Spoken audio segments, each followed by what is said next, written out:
Before drug court, I said I'm an addict, I'm gonna die an addict, I'm never gonna get clean. After drug court and all these people, my life was different.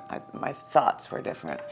I wasn't gonna die a drug addict. I wasn't gonna be one of those statistics. Drug court helps addicts charged with a crime receive treatment instead of jail time.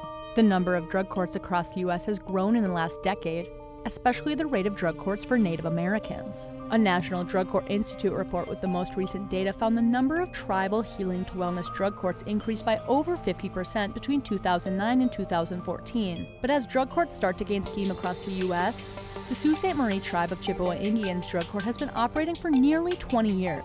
We have one of the oldest drug courts in the state of Michigan for sure, and one of the oldest in Indian country. We'll be celebrating 20 years in 2019, which is a huge accomplishment and I think speaks volumes about the success the program has had. What makes a tribal healing to wellness drug court different than a typical drug court is the use of Native American healing and traditions.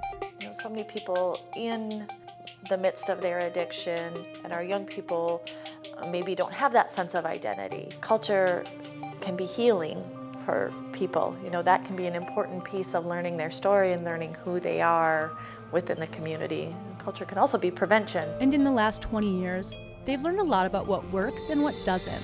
When we first started, we had graduated sanctions. And it seemed like we were more impatient, we were less tolerant of people doing things that addicts would do. And as we've really practiced what we've learned, addicts are going to relapse, addicts are going to make poor choices. So we've become more time sensitive. You know, we give them time to change because the first month, typically, they're just there. That added time is what helped Krull graduate into a life of sobriety. Last I heard, I was the longest person ever on drug court. I passed it because they cared enough to not just throw me away, not just to give up.